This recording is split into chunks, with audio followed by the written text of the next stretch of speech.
Thanking everyone. I want to thank PFL for not having a conference in Orlando or Las Vegas. We're here, which is great. So I personally really appreciate that because I'm in Vegas more than I'd like to be.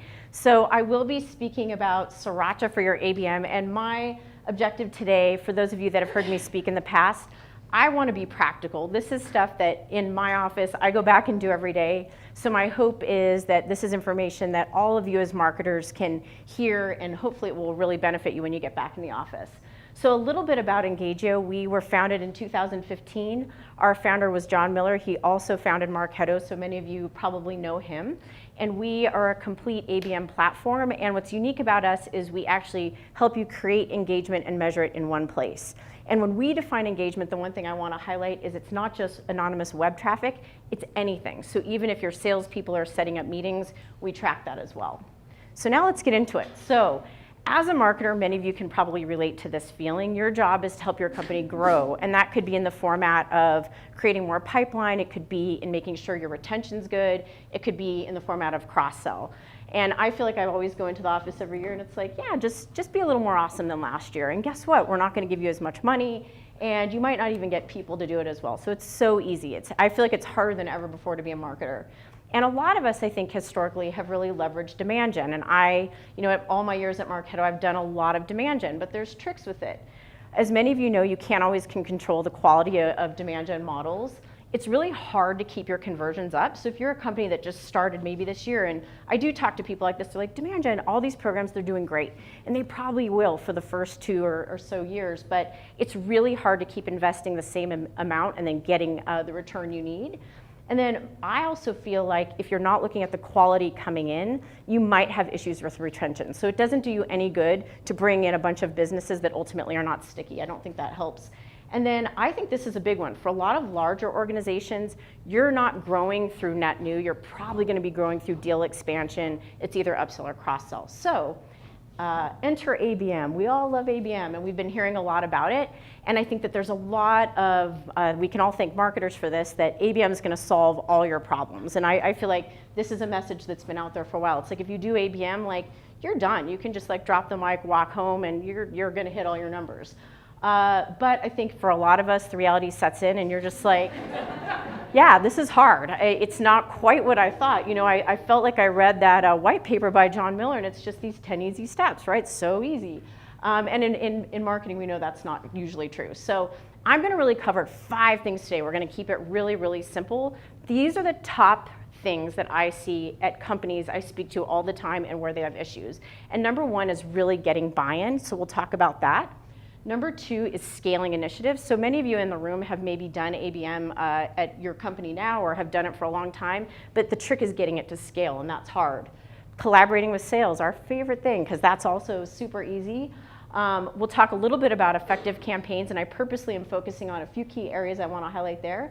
And then showcasing success, because I think if you can't measure what you're doing as a marketer, it's going to be a problem. So these are the 5 areas we're going to cover. So let's start with buy-in. So setting expectations. This is one area that I see a lot of people not do very well. And execs, they're like, hey, so you're doing ABM, why are your numbers smaller? And a lot of companies, and if you're not in this boat, you're very lucky. I talk to people quite frequently that the execs are like, we like ABM, sounds good, but how come your MQLs are dropping? So that's a real problem for people. Sales, they get excited because they're like, oh, you're going to be working with us, we're going to focus on the best accounts, so why don't I have all this pipeline tomorrow? We just went to Dreamforce, where is it, right?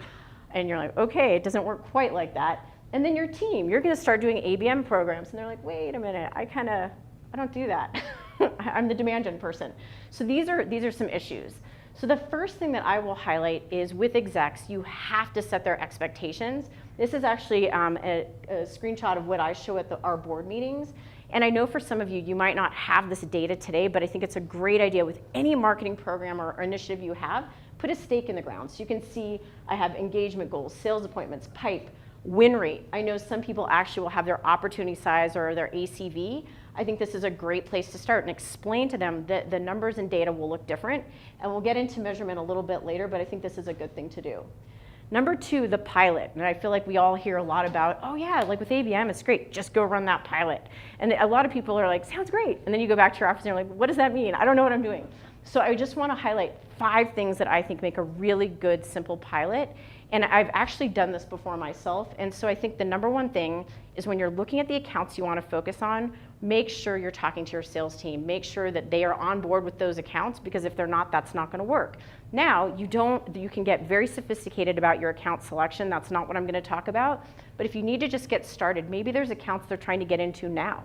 Maybe there's a vertical that's new for you that you're like, hey, let's get into healthcare or financial services. I think just pick a subset, and that's a great way to start. I think this has been said today, maybe in not the most direct way, but it's critical to have the right message. You always have to answer why you, why now. And a lot of marketing fails, I don't care what kind you're doing, because people don't get that piece right. So if I could encourage anyone today, just get that part right. Make sure you really know what your buyers care about, and make sure you understand, like maybe scientists are more serious, maybe IT people have great dynamic senses of humor. No, but maybe they do, right? So you want to kind of get the personality there. Move budget from programs that are not working. Everyone is very familiar with attribution and looking at your initiatives. And I also have people say, well, how can I shift dollars? Like, I'm supposed to be spending money over here. I think any good demand gen person can say, like, here's the 4 that aren't so great, so move some of those dollars over. A simple program, I've actually done this. I did a hyper-focused webinar for financial services. We complemented that. It's the orchestrated approach where with direct mail, we had a nice personalized email follow-up, and then we had our ADRs call on these accounts. And the numbers were different. So a lot of us who have done demand gen for a long time, you might have a webinar with 1,000 people, 5,000 people. This particular webinar, I was a little nervous, had 20. And so I think at first people were like, that was a colossal fail. But I will tell you that 5 of those ended up being opportunities that bought the product. So that's what I'm talking about. And that was a webinar. That wasn't hard to put together, but it worked because we had the messaging right for financial services. So I want to highlight that. And then like my last point, before you do any initiative, and I'll show you a screenshot later, take a baseline, get kind of that early, like where are you now and where do you want to be? So you can show executives that shift that you want to show. So a lot of people, when they start initiatives, they forget to actually kind of take data, like where are you today? So I think those are some good points for a pilot. And then lastly, with your team, many of you are not going to get additional headcount to do this. And I think these slides will be available for folks, but this is how you can leverage your current team, which I think is a great thing to do. I actually think a lot of people actually enjoy it too. It's like, wow, I actually get to work on something new. So you can see you can have product marketing folks help with your ICP, what are those accounts that you want to go after. You can have some demand gen folks work on some of these ABM programs, because I think one of the key things that people are not saying is you don't want to throw away all your demand gen. Like most organizations, unless you're selling $3 million printers, you're probably going to need a mix of both, right? So make sure that they have some time carved off to do some of these other projects, and I've seen that work pretty well. So now scaling, and I think this is a good one. So to me, a lot of folks that have done ABM for a while, they're good with their tier ones. I see this a lot at enterprise companies, right? So, hey, we know those 5 top accounts. I have one rep and he just owns GE. That's all he does, right? But I think a lot of us want to get to this tier 2 and tier 3, and how do we do that efficiently? Because that's where the opportunity is. And some folks ask, well, why now? Well, there's a lot of technology that can help us do some of these great things at scale. This, I think for most people in the room, folks have seen something like this. I am personally amazed how many people don't actually do this in practice. It's like, yeah, I have my target accounts. I'm like, well, walk me through what that looks like. Well, we have our 5,000 target accounts. I'm like, well, how are they different? This is a really important thing to do to make sure that, for your top tier, these are the companies that should be the best ACV you're gonna get. They are a good ICP fit, or their logos, you're like, we just need Google. We just need that on our website. That's what you wanna see. And then down here, you can start to see the number of accounts our reps have, some of the deal sizes, and it's gonna be a little bit different depending on your company, but I'm just giving you our example. And you might say, why does that matter? And this slide to me is the $1 million slide. It's really having entitlements. So that way your team back in the office, they are not like, we're gonna quit tomorrow because we literally can't personalize everything. You wanna make sure you're thoughtful around, you have your tier 1s, tier 2s, tier 3s, and what I'm showing here are all the different programs as a marketing organization that you can run that are effective. Now what I like about this too, what our organization does, we might have some that we have listed and they're grayed out because we don't have the money or people to do them yet, but it's nice because the sales team can actually see we're smart marketers and we actually have ideas. It's like, all of us have been in the meeting where it's like, oh, hey, have you guys ever just thought of doing this webinar? No, we've never thought of that. So it's great. You can actually have everything listed here. And then ultimately, tier ones are going to get the best of the best. They get the white glove treatment. They get everything. And then we kind of scale it as we move this way. So what you can see is tier threes, there's some no's there. And that feels good. So when, Timmy comes to you and he's like, hey, I have this account in Florida. I want you and John Miller to fly out there and do a targeted account dinner. You're kind of like, no, because they're a tier three. So Timmy is going to be a little sad, but at least this is something that's been discussed, and it's all about expectation settings. That's what this is. And you can really start to then assign budget to these areas too, and you can see the return that you're getting for your different tiers. And I think this is a great thing to do. So it helps with scale. This is a similar schematic of how to think about your content. So for tier ones, I really believe you want to be really, really focused, and you need to know what those tier one accounts care about and the people within those accounts. And you could say, how do I do that? Look at annual reports, look at earnings calls, talk to people, follow them on Twitter. There's a lot of good ways to get that information, but as we all talked about, that doesn't scale. So you kind of might want to think about internally having your own type of grid for how you want to think about content in your organization, because the reality is, a lot of this sounds good, but then when you go back to your content team of 2, they're like, okay, that's not happening, right? And so here, I will say another great way you can do this is think about putting the logos. Maybe you have a great asset that everyone likes, or you're part of a great analyst report. Put the company's logo on it, and even just do one kind of nice note for that buyer. And that I've seen work really well too. So my point is that the accounts are different, and the investment in the marketing people's time and your sales people's time should be different. So this is one of my favorites, sales activation. And what you might notice here, I'm actually calling it activation, not alignment. Because I think it's great to align with your sales team, but that's like saying, hey, we're gonna get married and I'll see you next year. I'm gonna be in Hawaii. That's not gonna work with your sales team. You need to actually have a real relationship and talk frequently. And to me, I like the term activation because we wanna make their jobs easier. As a marketer, if you really get this and you can be their best friend and really help them get some of these deals closed, this is a good way to go. So what I mean by activation is this. Make sure as a marketer, and this is just from my experience, salespeople don't care about the pay-per-click campaigns you're running. They actually don't care about that webinar. And they really don't care about this new ebook that you're writing for the most part. They really don't. What they want to hear from you is, hey, you should focus on these accounts. I'm actually seeing surges here, spend time there. So this is just an example to look at where you see, and I'll give another example of this in a minute, but where they should focus their time. Think about what's important to them, and they need to figure out how best to prioritize their day, and this can be very, very helpful. So I'm just showing, Engagio is one way to do it, that you can do it other ways, but basically seeing, here are the top accounts based on engagement, and so here's what you should be spending time on. And then conversely, where I don't see engagement, that's where I need to be spending time. So I do see a lot of accounts where I'm like, whoa, nothing's happening. That's on me, and I need to get that figured out. So here's just another example of what that looks like. We also, and I recommend, this is again, we're using Engagio to do this. You don't have to. Send a note to your sales team every week with, here's the top programs that are running, here are the top accounts that are engaging with you, and here's the people. And I think that has been a big game changer for us. It's nice. So even if you have remote salespeople, you have an AVP in the East or Central, this is great. And then it also means you don't have to talk to them all the time, which might be good for some of you. The other thing that I will highlight, this is something we've done, and I hope people steal this idea. It's called, we actually are calling these stand-ups. So we meet with our sales reps, and you might not do this with all of your accounts. So maybe tier 3, this doesn't make sense, but we actually will have regular meetings, and this is what we'll look at. So this is just an example. We will look at the number of sales touches, which is really fascinating. So for some of the top accounts, it's kind of funny when there's only 2 sales touches. You're like, what's going on there? That's a good conversation to have. Or here, their engagement minutes, or we also look at Bombora intent data, so you can actually see when there's a surge. So I'm not trying to highlight that this is the only way to do it. My point is, have a meeting with your sales team and work with them on what's the most meaningful and help them know where to focus and where, again, as a marketing team, if I see engagements low, like here, that's something that maybe I need to do differently. So that's how you want to think about it. And this to me has been a real game changer for making our ABM programs work. I think when I have not done this with sales folks, you can get some mixed results, but I feel like they feel like you're in it with them. It's a team effort, and I think having the data makes it a lot more impactful. So campaigns that work. I think this has been said, but for a good campaign, this is the big message of today. It needs to be personal, timely, Oh yeah, and relevant. It's got to be relevant. That is very important. So I think to me the big message is it's less about the channels. I think direct mail's outstanding.